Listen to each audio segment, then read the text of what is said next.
Thank you for joining in. This is Pastor Jeremy at Lakewood Leadership Program, and I'm here with Pastor Nick Nilson. And man, it's good to have you here. Thank you for jumping in. Hey, pleasure's all mine. We're just talking about golf, and all things golf. So right now, I'm just honored to be here, not only to get some golf tips from you. People who are listening may not realize this, but you're a phenomenal golfer. This Pastor Jeremy is a beast on the golf course. No, I only got lessons from Nick. If only I can be a better driver after this podcast, then we'll be good. I get lessons from Nick every time we go out. How to smash the ball. Yeah.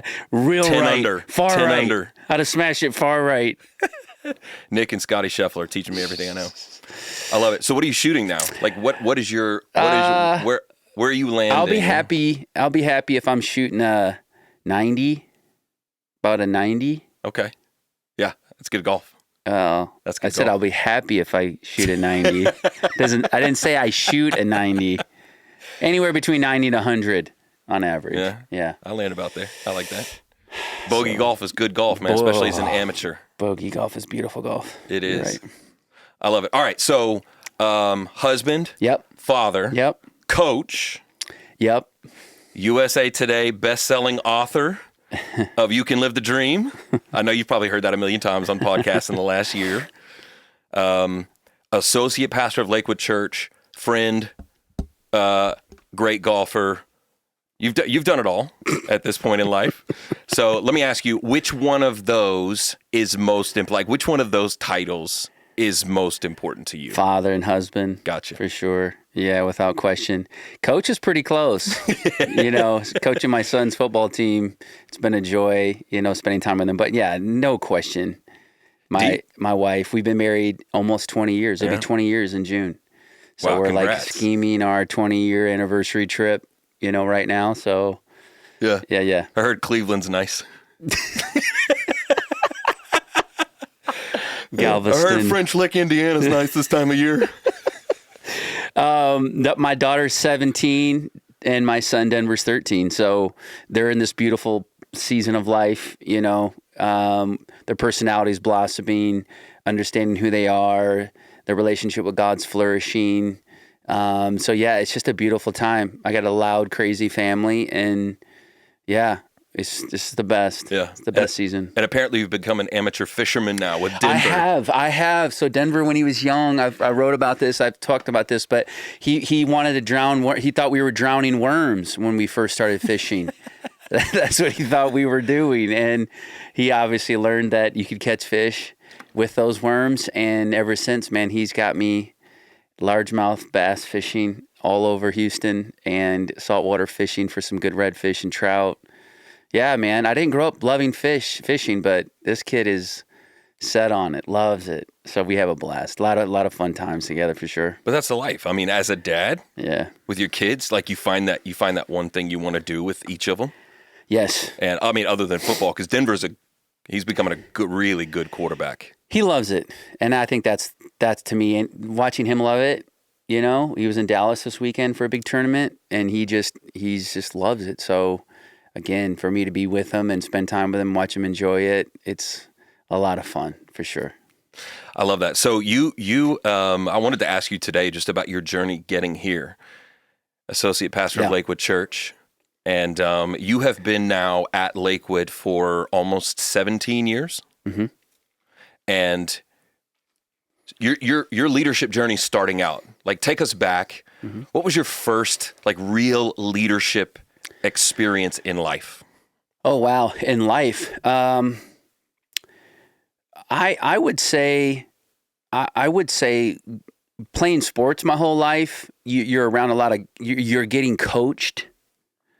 And so I think if I were to look back on my life, like even outside the faith space, it was just years of great Little League coaches, great basketball. My dad was my football coach. So I think being led in athletics taught me so much, not just about leadership in general, but about life. There were so many principles and lessons that I learned. I mean, just like growing up as a kid, like you constantly hear, my dad was an awesome parent away from the field, but on the field, it was just nonstop. Like, we don't quit. Like Nilson's never quit. Yeah. And I think from a leadership perspective, I think just that simple principle resonated with me at such a young age of like, we're not going to quit. We're just going to keep grinding. We're going to keep being consistent.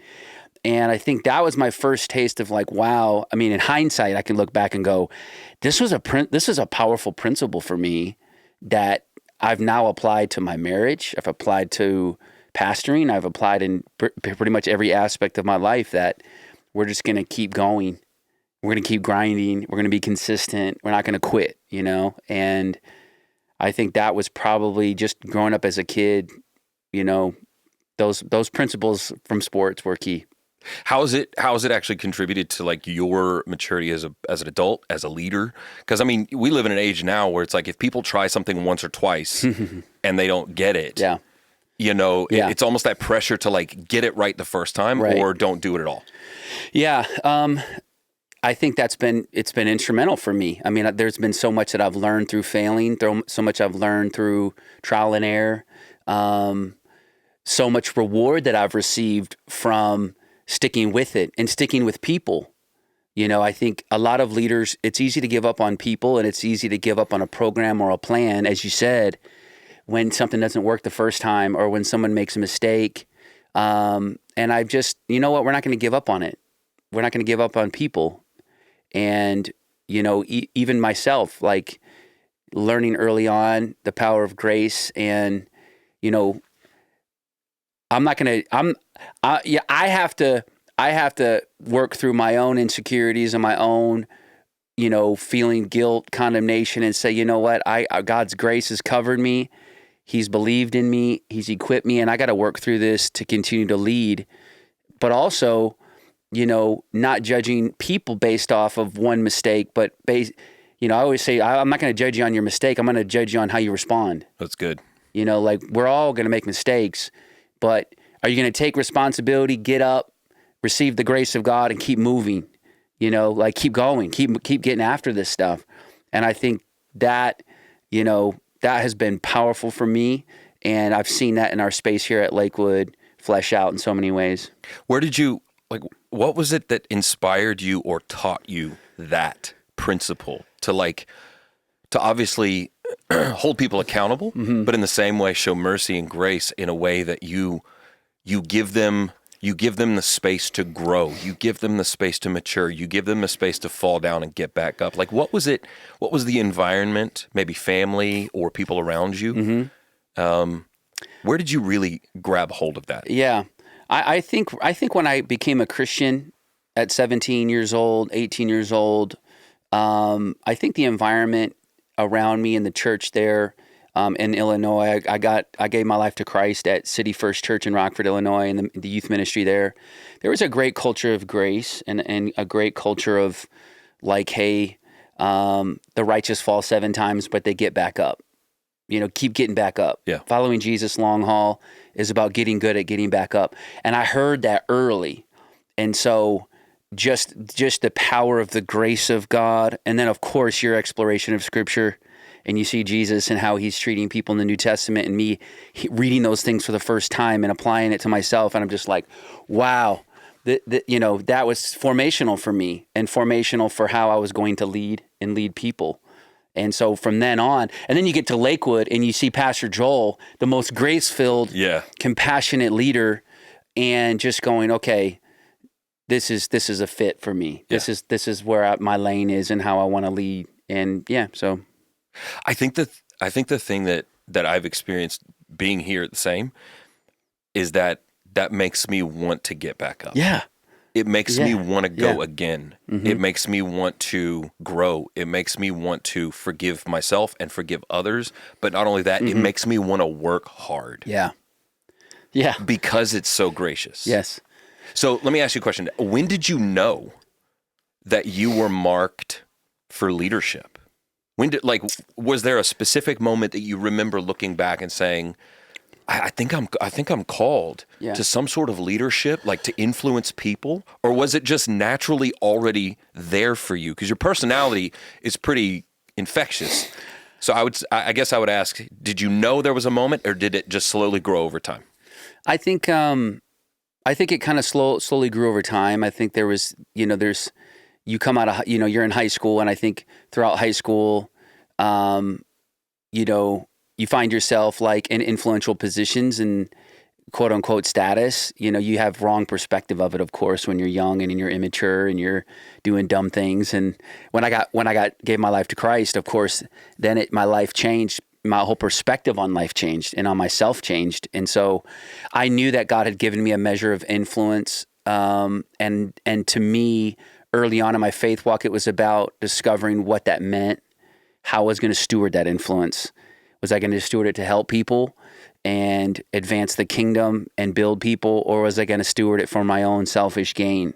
And I think, I don't know if there was a moment, I think just slowly being planted in the local church, growing in my relationships with other stronger believers, seeing great examples in front of me of leaders stewarding their influence properly, and realizing like this is a privilege and a responsibility.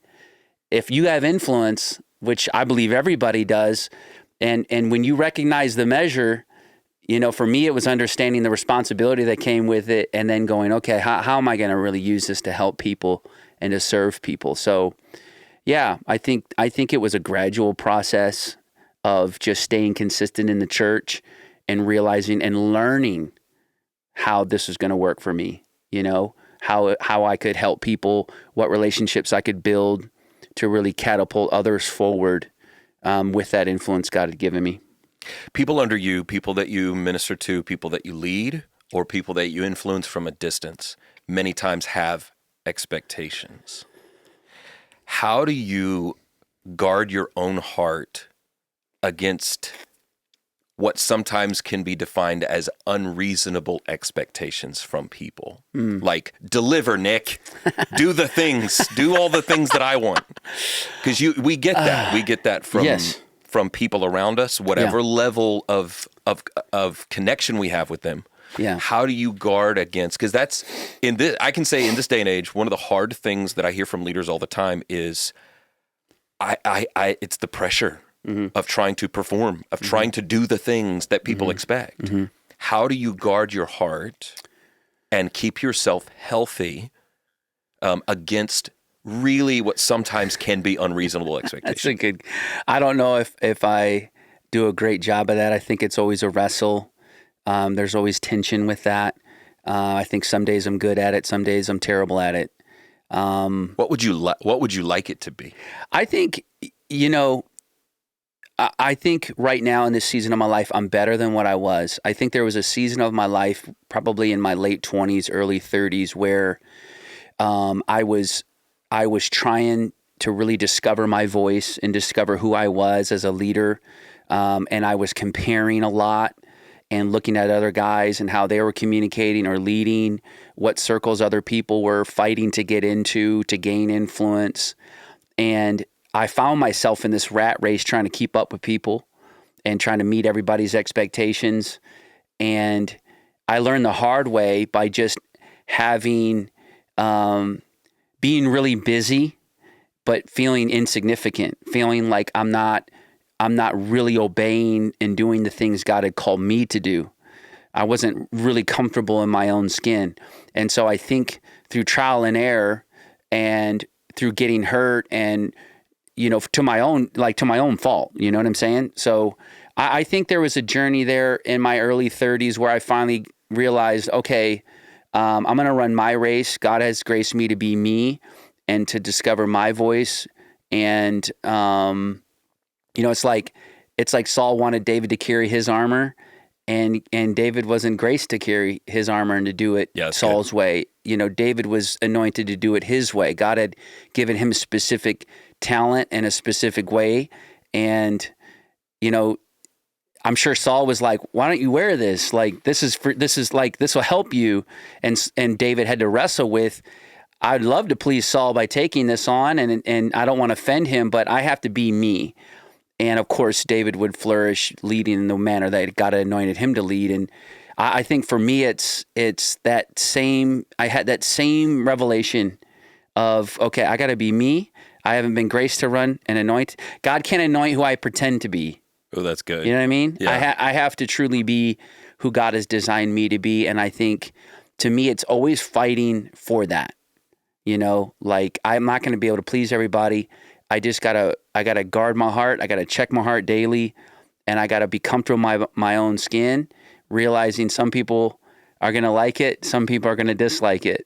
We've talked about this before in our spaces. If you want to be liked, don't lead. Right. Because great leaders speak truth in love. Yes. Great leaders have to have hard conversations. Great leaders have to get in the mess of humanity that's all around us. And that's not always enjoyable. And it won't gain people's approval. You know what I mean? So, my kids don't love me when I discipline them. That's right. In the moment, they're not happy with me.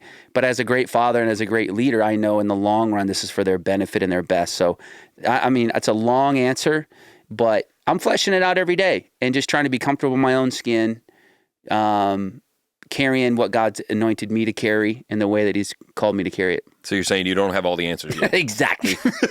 Ding, ding, ding, ding, ding, ding, ding. Do you think that's why people trust you? I hope it's a part of why people, trust me. Because you're honest. I try to be as honest as I can and as authentic and as real as I can. Appropriately authentic. Authentic. In the right space. I'm not afraid to admit when I blow it. In fact, we just had a big weekend and there was a miscommunication. And one of my first texts was, I own this. This is my responsibility. I missed it. And I'm going to work hard to get it better the next time. Yeah. And I think, number one, I meant it, and it really was my fault. And number two, I think the three people that received that text that are at a high level in our organization, now I feel have permission to reciprocate that same sort of responsibility when they make a mistake. And it does breed trust, I think. Yeah. And it does breed this safe environment where, hey, we're going to make mistakes, but we're going to keep swinging. We're not going to judge each other. You don't have to walk around acting like you have it all figured out. There's a great sense of buy-in and trust when that, I feel, is modeled. But for me, it was an honest moment. I blew it, and I needed to own up to it and take responsibility. And I was, I think it shocked some of the people on the other end of the text. I didn't defend it. I had good reason to defend it and, give excuses, but I didn't. I just said, I'm going to own this. So I love that. I like stats, so I'm going to throw one out real quick. 75% of people in organizations across America in the marketplace right now will not be honest with their HR departments for fear of losing their job. Wow. And I think when you can build that type of honesty to say, I blew it, and the other end they say, we're with you, I think what you do is you give people the confidence to get back up and to get better and to grow. Yeah.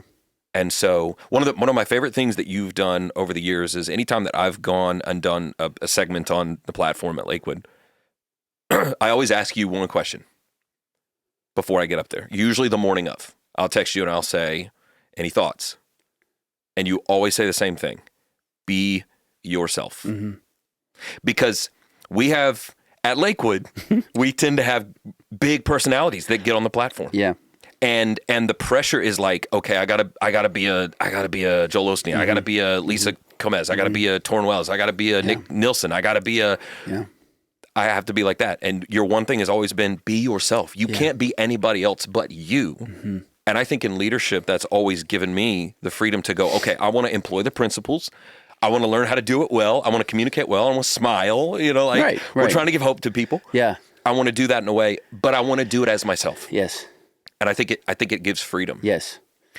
So, and if I can add to that, I think Pastor has done a great job of modeling that. I mean, we know his journey of taking it over from his dad and him trying to be like his dad. And people wanted him to be like his father and preach like his father and lead like his father. And he wasn't, obviously. And he had to find his own voice and what was comfortable for him. And it wasn't until he found his stride being authentically true to who God called him to be, did things really start to take off and explode. And so for me, watching that, knowing his journey, hearing him talk about that transparently, it empowers us. It empowers me to say, and obviously Pastor Joel is an empowering leader as well, to say, look, we're all going to speak with the same accent, but we're different. We're different. And you got to be you. And people can sense when you're trying too hard or when you're not yourself. And I think that's the challenge as a leader, is being authentic, being true to yourself, because people are smart. Yeah. People know when you're trying too hard, you're pushing too hard. And when you're at ease and you're comfortable in your own skin, I feel like your impact is at its best. What are you most proud of? I know we as Christians, we mitigate against the idea of being prideful, but there's a healthy appreciation. That's a big question. So I guess I would ask you, From a leadership perspective? From a leadership perspective, as a leader, or as you said earlier, your favorite titles are husband, father. What are you most proud of in life to this point that you have become or done? Wow. And you said beyond family, beyond fatherhood. Okay. Because that would be my number one is my crew. They're good. I love my family. I mean, we have close ties. My girls spend a lot of time with your oldest one, with Haven. And she's an unbelievable character and integrity. Thank you. I would say, geez, that's a good question. I would look back, if over the course of, 20 years of being in ministry and leading in some capacity, I think the thing I'm most proud of is the people in the wake of my leadership. Just proud of, I feel like throughout my journey, by the grace of God, I've always made it about people and investing in people. And one of my favorite scriptures, I actually wrote it down right before this session, 1 Thessalonians 2:19. Paul says, after all, what gives us hope and joy, and what will be our proud reward and crown as we stand before Jesus when he returns. And Paul says to the people he's writing, it's you. Love that. It's one of my favorite verses. And Paul is saying, out of all I've done, like, I'm most proud of you guys, the people that I've tried to encourage and inspire, and people who've grown and overcome so many obstacles and are now leading families different, leading, you know what I mean? Like, leading in their own spaces. I think I can look back and give you so many names of people that when I started leading, at 19, 20 years old, like a youth life group, small group, it's kind of my first structured leadership experience. Yeah. The names, Garrett Balsitis, Bryce Davis, Jason Peterson, Justin Eisenbraun, Trevor McDonald. I could go on down the list of all these men that I invested my time and prayer and energy and leadership into, who are now leaders, leading awesome marriages, loving Jesus, still texting me today. In every season, there's been the Bryce Davises that I've, prayed for, stood in the gap for, loved, encouraged. And by the grace of God, their hearts were changed and they're following Christ. So I think I just look back and I see like people and go, that's it. That's the reward. Jesus said the true riches of the kingdom are people. I think this struck me most in 2020 when the pandemic hit and we were all at home. And we were reached out to at the time. We were overseeing youth, junior high, high school, and we got reached out to by Tim Summers and John Rush at Elevation Church, and they were like, "Hey, let's do a video game tournament. Your students and our students, your leadership team and our leadership team." And I was like, "I'm down." And we got on that text chain, and I remember something John Rush said that I will never forget. We were joking about like going to battle against one another on video games, right? And so I'm like trying to split up the teams. And anyways, I was like, hey, why don't we put John Rush and Nick on different sides and let's go at it. And I remember John Rush put in the text, he goes, I am eternally loyal to Nick Nilson. And I know y'all have known each other. Yeah. But I think that struck me as much or more than anything else because it's the reach. Like how many people know you in that way in life and in leader, because that goes beyond just leadership. Yeah. That goes to life. And that means you've made an impact in somebody's life in such a way that they would say, always there to support, always there to be loyal. And so I guess I would ask you, how important is loyalty in life as a friend, in ministry, not to you, but to the kingdom of God and to Jesus? Like, how important is loyalty for you to be to be loyal to God, whatever he calls you to do, and whoever he puts in front of you to minister to. Yeah, I mean, loyalty, I hear the word faithfulness. You know, when I hear loyal, I hear faithful. And I think faithfulness is one of the top, if not top. I mean, what will Jesus say when he sees us? You know, well done, good and faithful servant. You were faithful. And I think to me, that's my aspiration in prayer. God, just let me be faithful, you know, to you. Let me be faithful to the people you've trusted me to love and to serve. So I think it's huge, you know. It's keeping your heart pure before God and just saying, God, we are possessors of nothing, stewards of everything. I want to steward. These people aren't mine. They're yours. And I want to serve them right. I want to be faithful with what you've entrusted me.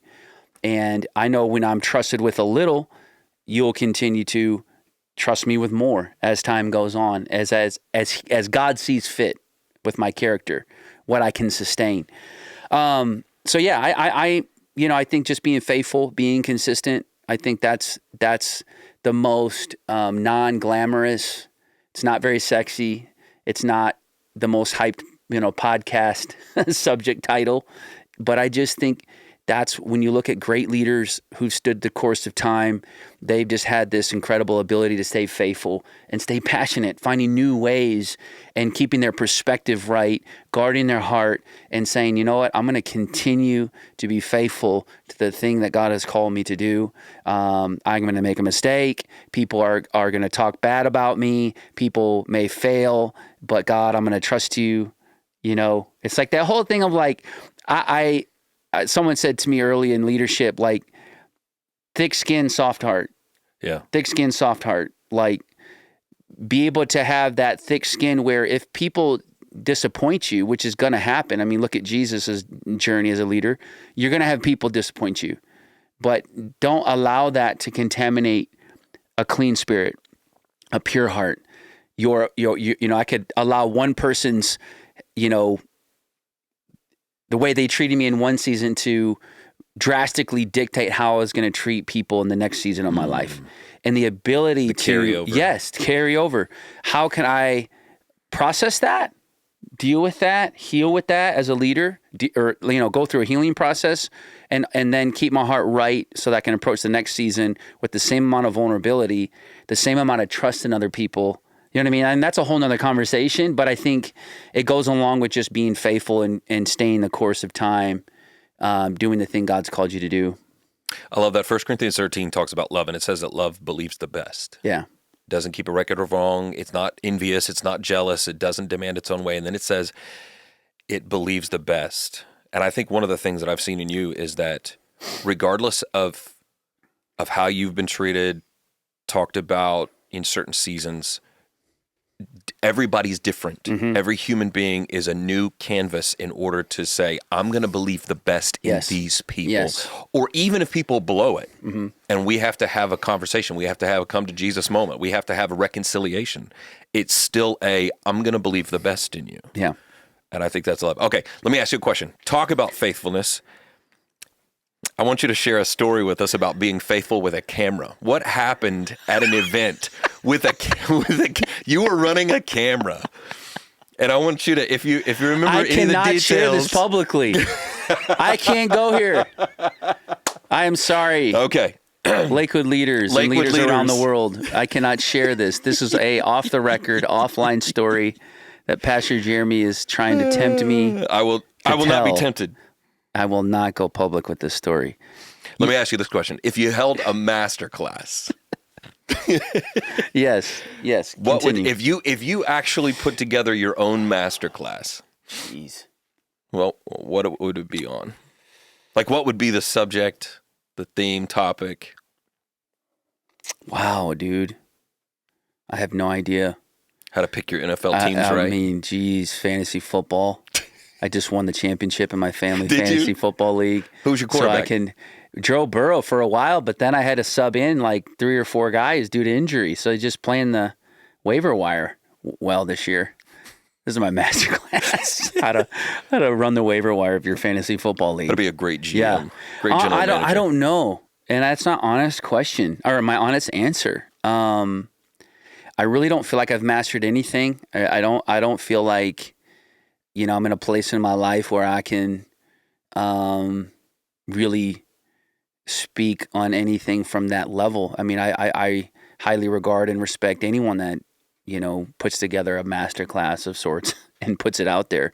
And I listen to a lot of them. I just don't know if I'm at that place yet in my life or ever will be. I think I really love Jesus a lot. And I think Jesus really loves the church.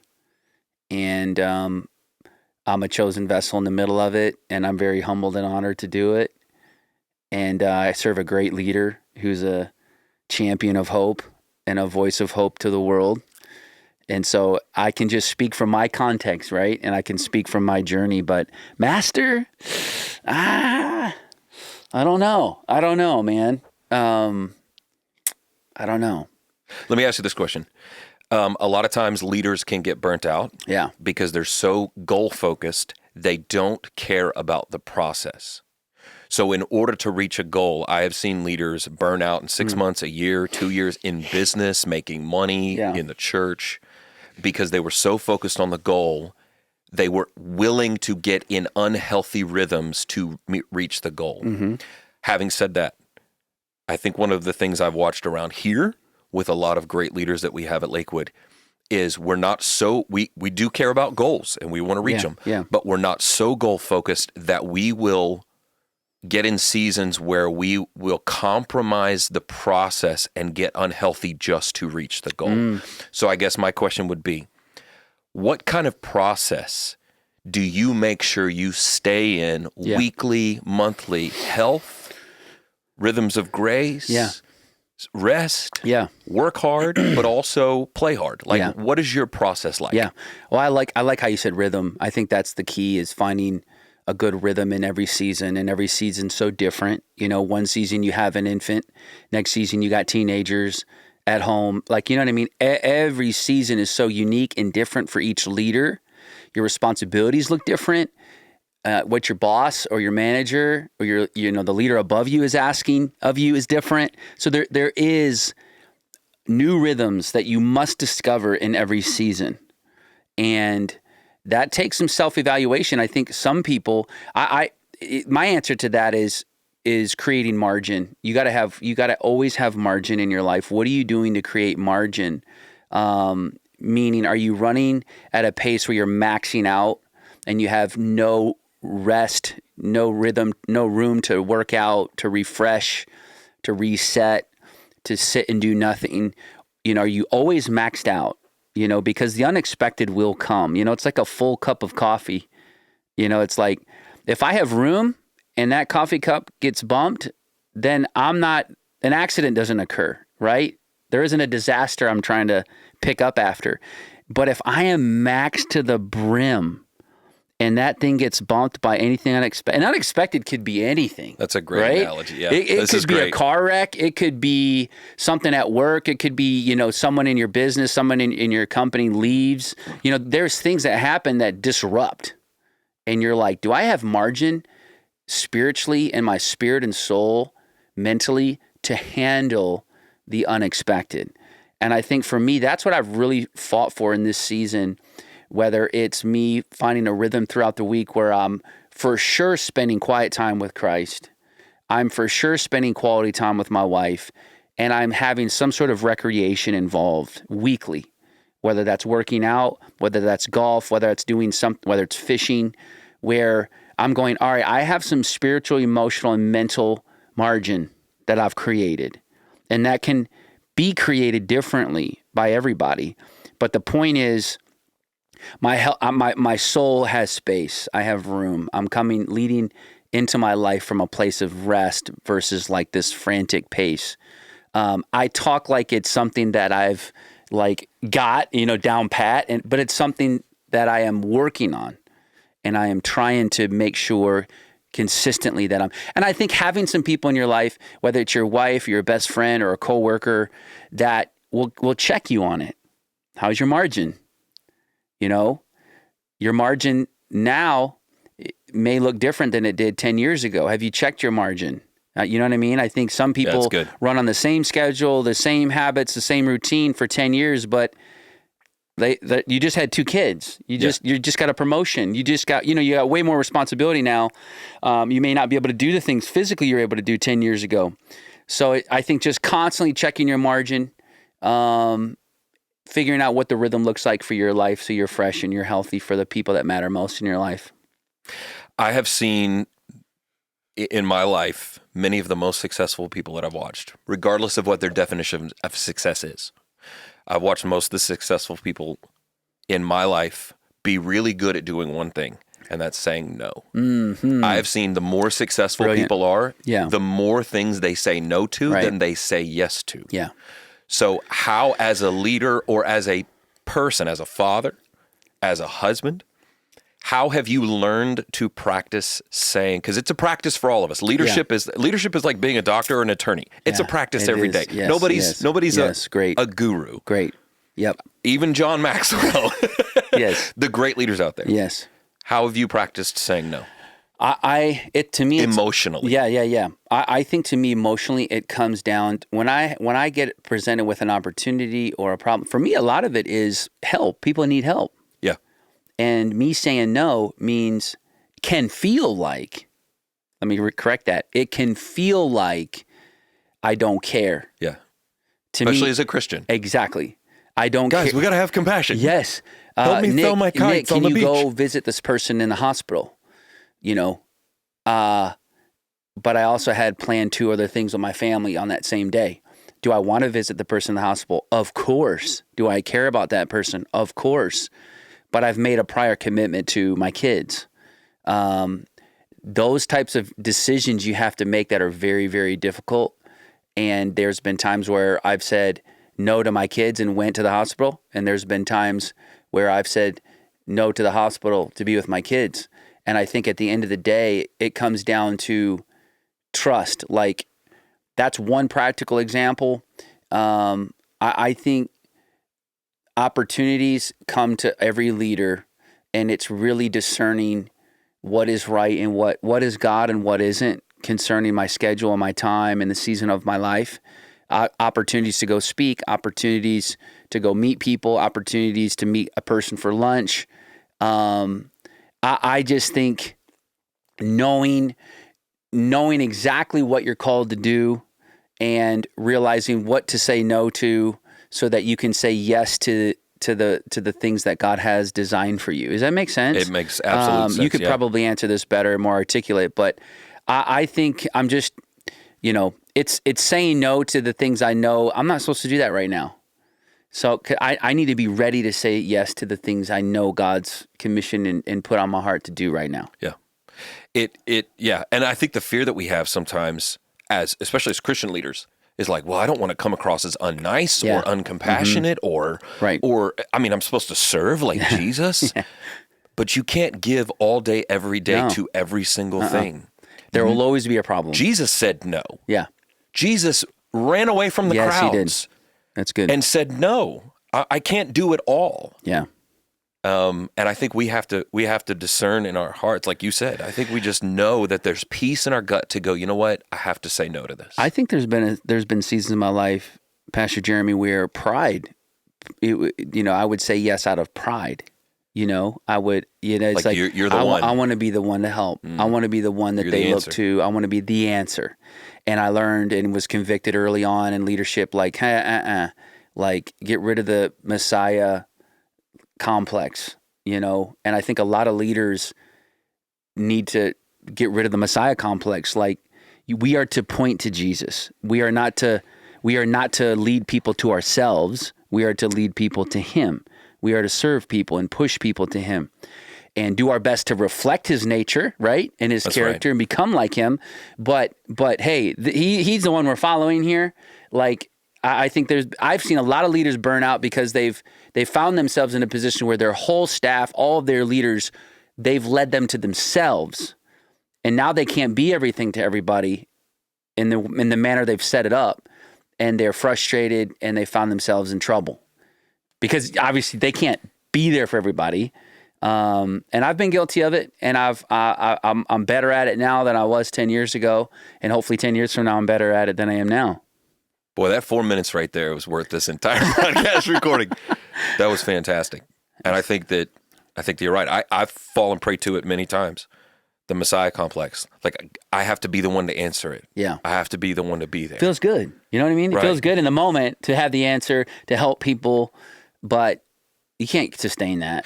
But I think one of the things I've seen from you in life as a friend and as a leader is you're willing to reach out to others around you and say, hey, I can't go, but could you? Could you jump in and serve here? Mm-hmm.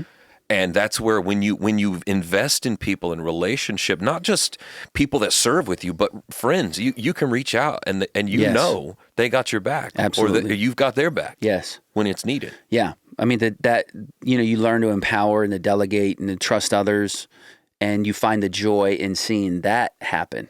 I think that's been amazing about this season of my leadership now, is seeing studs like you, seeing other people on our team rise up, and for me, empower you guys to see you run in your lane with such strength and God-graced authority, and see the fruit that comes from you guys' lives. Again, comes back down to Paul, right? Like, it's seeing people flourish. Like, if I lead everybody to me, it limits.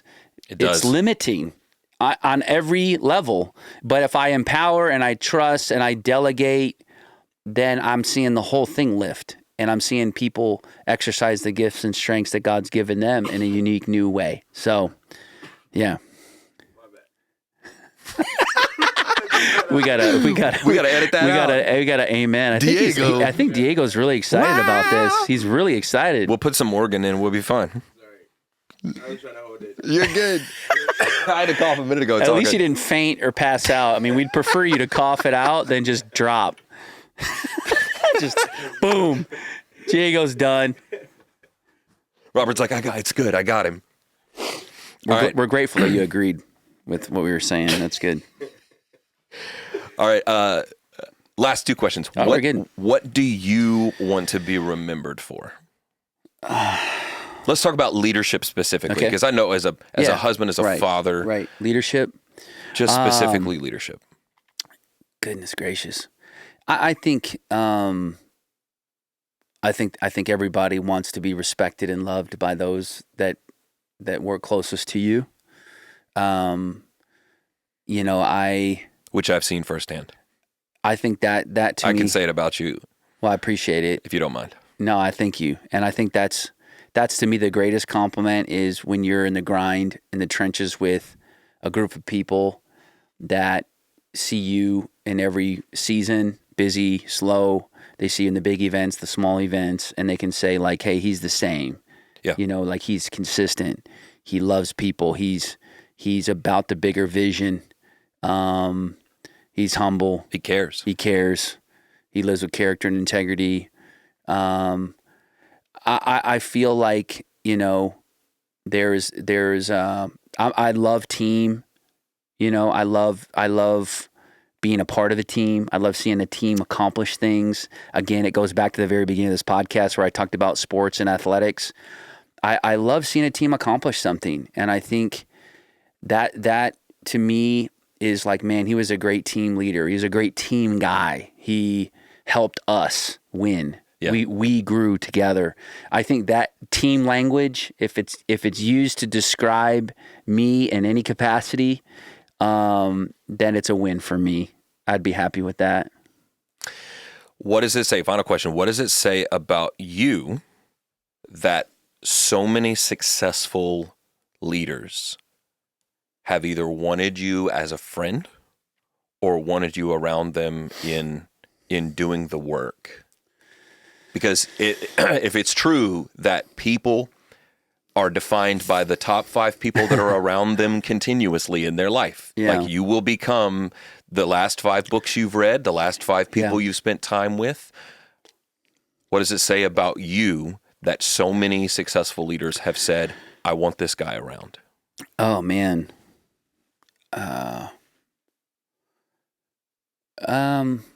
I think, I think it comes down to hopefully I've earned some degree of trust, with some key people around me in my life where this guy can be trusted.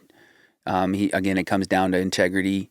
He's the real deal. I think over the course of time, you see people's true colors, and I think for me, being here 17 years, staying the course, still, if not more passionate now than I ever was, I think that hopefully is something that, people see and want to be around. I think I try to bring a level of energy and joy in what I do. And it's most of the time, let me say that real loud in the mic, most of the time it's a choice. Yeah. It's not a feeling. Yeah. It's a trust in God. It's a dependence on Him, but it's a choice to bring energy and joy. It's a choice to, in a fight, to not lose the wonder and to take things for granted. And I think for me, I've just fought for that. Haven't always been great at it, but I've fought for it and I'm fighting for it now. And I think that joy and that energy and that excitement and passion for what we get to do hopefully is contagious and people want to be around it. I love that. And anybody out there that hasn't gotten Pastor Nick's book, You Can Live the Dream, go get it. It's fantastic. It's a great book. It's one of those books that you can read every year and should probably read every year. And I don't say that just because he's sitting in front of me. I say that because genuinely, if there's one thing that we ought to hear regularly in life, it is do not wait to enjoy the process and the journey that you are on. Don't wait until everything is perfect. Don't wait till you have that perfect relationship or that perfect job. You can live the dream now, even when you go through challenges and tough weeks.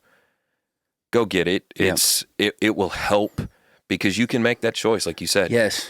You can live it now. Yep. It's perspective. And it will change your life if you choose to have that perspective. It will change your life, and it will probably change your leadership. So, Pastor Nick, thank you for hanging out, talking. Thanks, man, for having me.